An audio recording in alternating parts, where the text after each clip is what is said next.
cliffside. My pronouns are they, them. And this is cliffside permaculture. What are you doing up there, Crazy?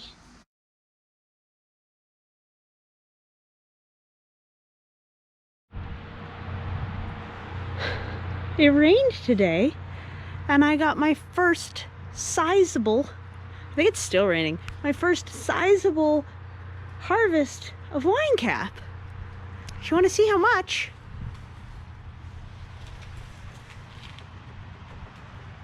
we'll weigh it a little later.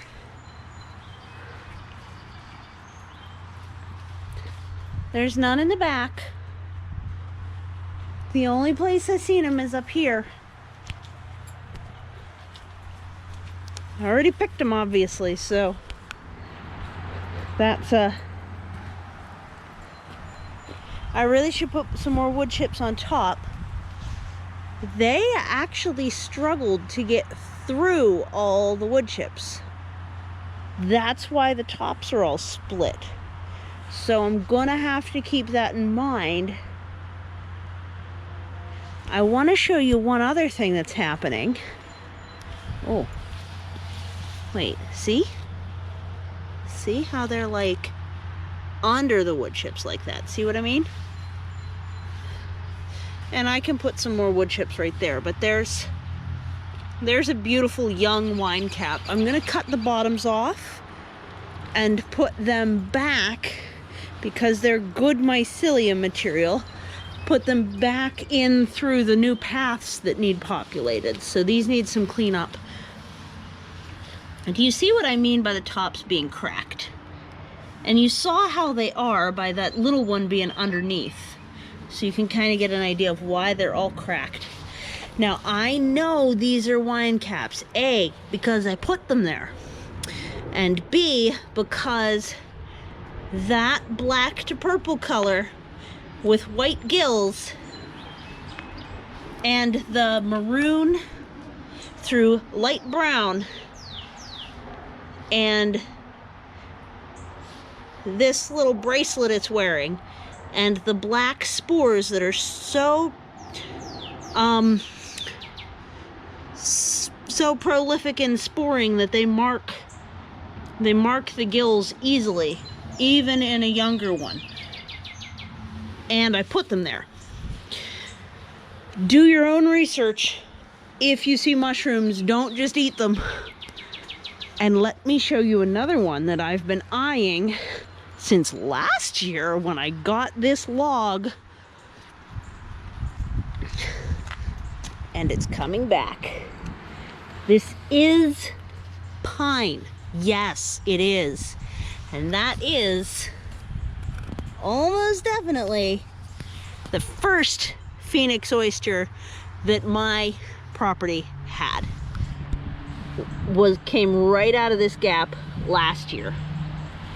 So there's one coming there. Now there's certainly non-edible mushrooms on my property. Heck yes. And there's the spawn that I put in during the winter. So that phoenix oyster overwintered. So the question is whether the new phoenix oyster that I put in like early winter will also do well enough to get established over here in pine wood chips, because phoenix oyster prefers pine, which is pretty rare. I also gave it some nutrients in the form of bird bedding, so it's right in here. But it's just gonna need to get established first. It's not gonna just immediately start fruiting. They need to get their web going before they're confident enough to get out their spores, which is what the fruiting bodies are, is the spore producers, and spores are the equivalent of the seeds. Here's a most likely non-edible. Don't know what it is, but we can take one and find out, maybe. Comes up in clusters. No necklace. Very rounded cap. Browny orangey.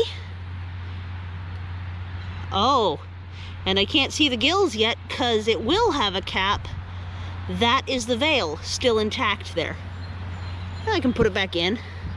So there's a circle of bricks here that was intended to protect a seedling that I had identified as being American basswood, which I'm trying to start. Okay, so here's aged ones of the same thing. Non-edible, this one.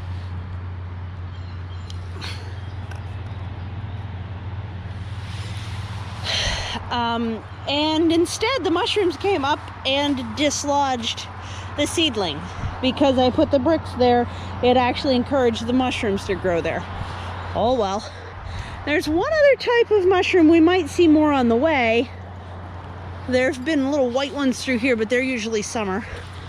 I definitely stepped on some here last week, but I think they're fully dissipated. They were colder weather ones probably. Bug.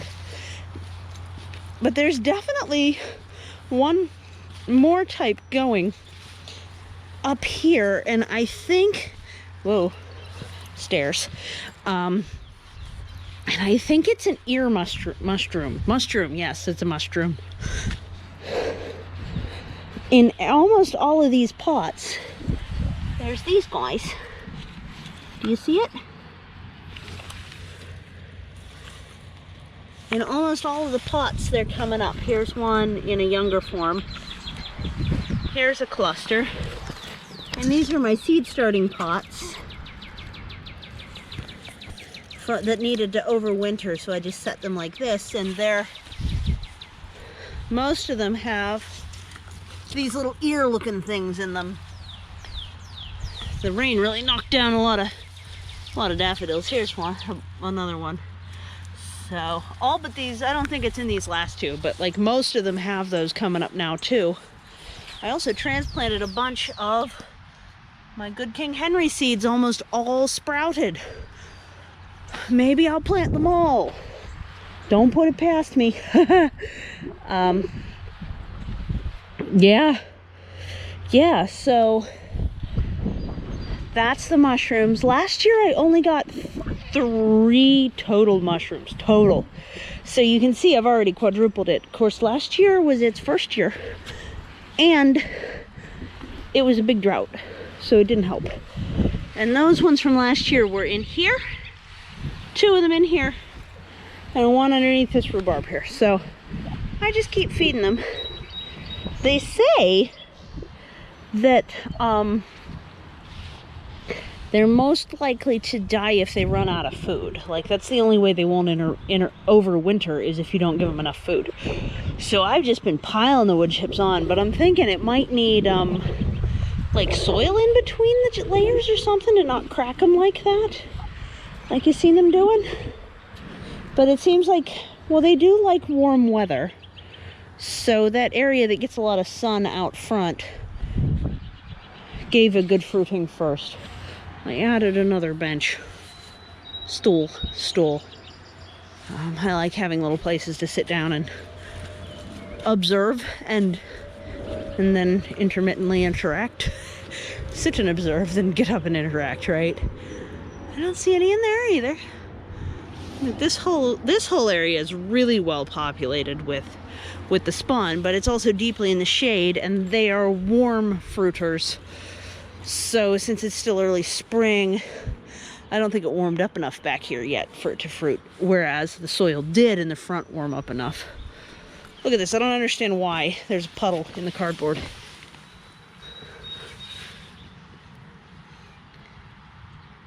There's certainly not a lack of drainage. That cardboard was just water holding. Poked my finger through it. Isn't that weird? That's weird. That's weird. Okay. So, all of these wood chips in the paths are gonna fruit someday. They should. It's gonna be awesome. So, that is my mushroom tour.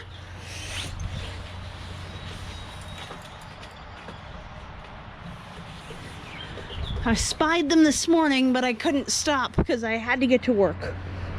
But they were still there for me this evening, so yay! mushrooms. Wine caps.